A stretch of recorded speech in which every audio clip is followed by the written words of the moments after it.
कोडरमा लोकसभा के निर्दलीय प्रत्याशी जयप्रकाश वर्मा को लेकर बगोदर विधानसभा से एक सुखद समाचार आई है कि बगोदर बचाव संघर्ष समिति और झारखंड क्रांतिकारी मोर्चा जो है, जो बगोदर में ये लगातार जनता के हितों को लेकर जो कार्य कर रही है, इन्होंने अपना जो है समर्थन जयप्रकाश वर्मा को देने का ऐलान कर दिया है। इसे को लेकर बगोदर के शाश्वत मैरिज हॉल में एक बैठक आयोजित की गई थी, जिस बैठक में तमाम जो है संघर्ष बगोदर के जो तमाम सामाजिक संगठन के जो लोग थे, बगोदर बचाओ समिति के सदस्य और झारखंड क्रांतिकारी मोर्चा के लोग ये उपस्थित थे और ये बैठक हुआ। बैठक के बाद ये निर्णय लिया गया कि तमाम जो राजनीतिक घटक दल जो है, चाहे वो एनडीए के हो या इंडिया गठबंधन, ये दोनों ने जनता को ठगने का काम किया है। इसलिए हम सब जो है वो जयप्रकाश वर्मा को अपना समर्थन देते हैं। सुने क्या कह रहे हैं इस बैठक में उपस्थित। जी, मैं प्रोफेसर इमाम अंसारी। आज का जो लोकसभा चुनाव की जो रणनीति बनाई गई, निर्दलीय उम्मीदवार प्रोफेसर जयप्रकाश वर्मा को भारी है, ये हम लोगों ने एक तय किया है कि एक स्टेयरिंग कमेटी बना करके कि जनता के बीच जाएंगे और अधिक से अधिक मतों से इनका विजय को कोडरमा से विजय बना करके और दिल्ली की गद पर भेजेंगे इनको। हम तमामी जनता और नौजवान दोस्तों बुजुर्गों ये इस बार ठान लिए हैं कि कोडरमा लोकसभा से जयप्रकाश वर्मा जी को भारी मतों से विजय बनाना है। विधानसभा का चुनाव प्रभारी आज हम लोग शाश्वत विवाह भवन में एक बैठक किए और बैठक के पश्चात हम लोग यहाँ आए हैं। अभी एक कार्यालय का उद्घाटन किया गया। हमारे लोकप्रिय शिक्षित कर्मठ और योग्य उम्मीदवार प्रोफेसर जयप्रकाश वर्मा, जो कोडरमा लोकसभा के निर्दलीय सांसद के लिए खड़े हुए हैं, उनके लिए तमाम लोग, तमाम जनता मिलकर उनका समर्थन कर रहे हैं। अभी जो अन्य सारी पार्टियां हैं, उनकी छवि और इनकी छवि में काफ़ी अंतर है। पढ़े लिखे हैं, इसमें किसी तरह का भ्रष्टाचार का किसी तरह का कोई आरोप है ही नहीं और न किसी तरह ईडी वगैरह का मामला है। और ये पूर्व में गांडे के विधायक भी रह चुके हैं और 5 साल के कार्यकाल में इनकी जो छवि, इनका जो कार्य रहा बहुत बेहतरीन रहा और वो सारी कार्य को देखते हुए जनता ने आह्वान किया कि इन्हें निर्दलीय में उम्मीदवार बनाकर जिताना चाहिए।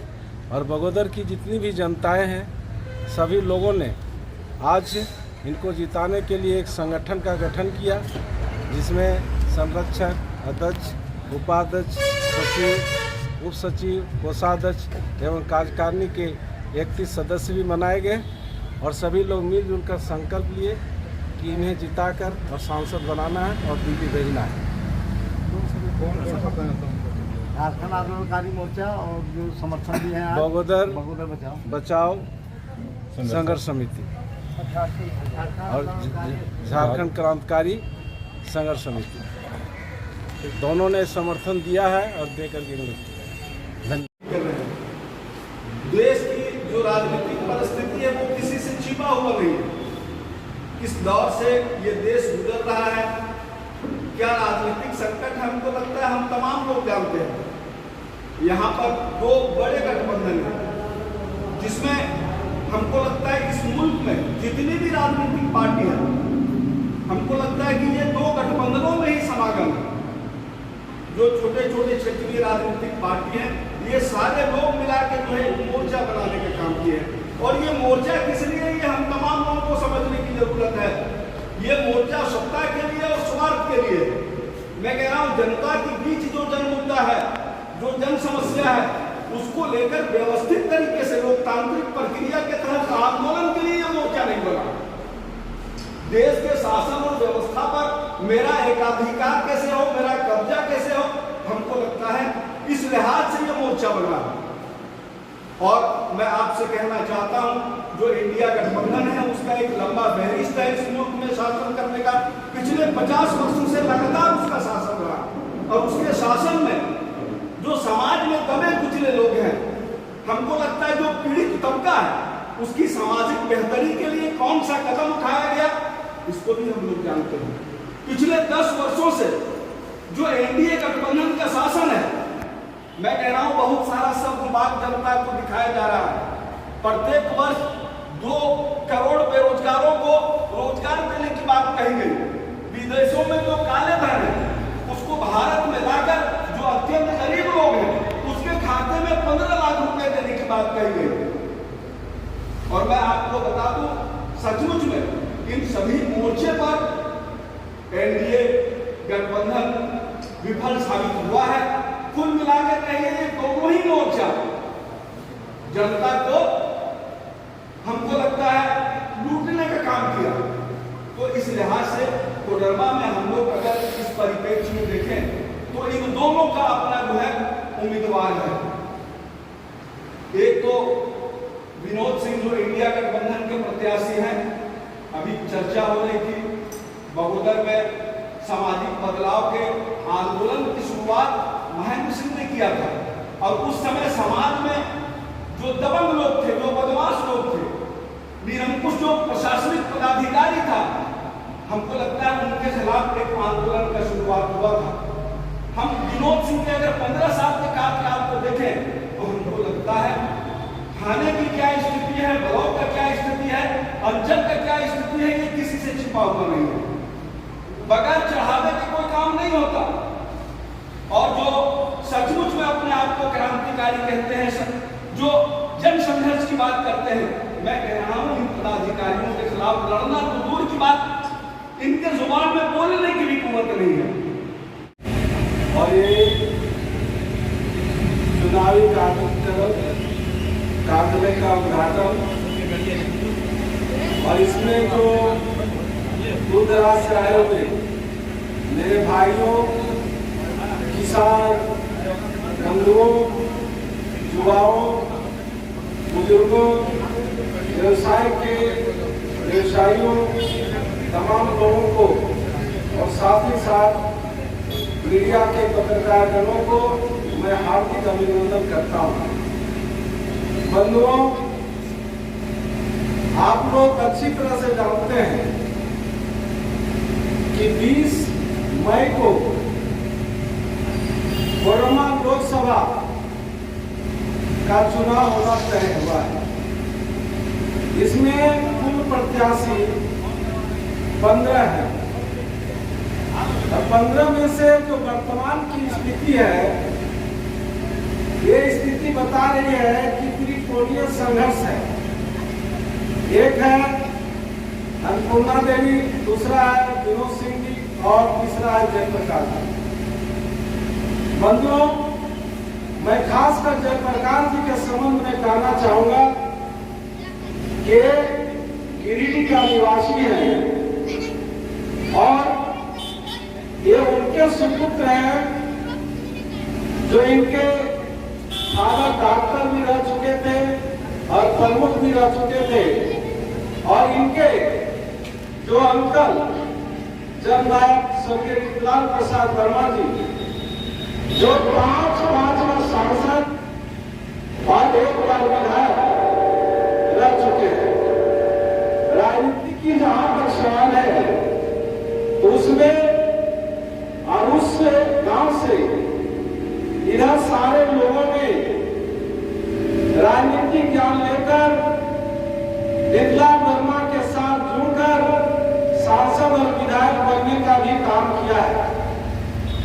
बंधुओं, उसी परिवार से प्रोफेसर जयप्रकाश वर्मा जी हैं और प्रोफेसर जयप्रकाश वर्मा पीएचडी की भी डिग्री हासिल की है, इसलिए शिक्षित भी है, कर्मठ भी है, योग्य भी है।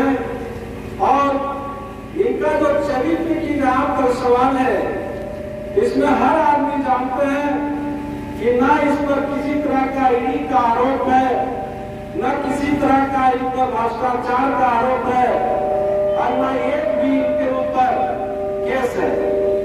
ऐसे स्वच्छ आदमी, ऐसे ईमानदार, ऐसे निष्ठावान व्यक्ति को जब झारखंड मुक्ति मोर्चा में थे और वहां से इन्हें बार बार आश्वासन दिया जा रहा था कि आप निश्चित रूप से हमारे संगठन में रह रहे हैं तो मैं लोकसभा की चुनाव में आपको टिकट देने का काम करूंगा।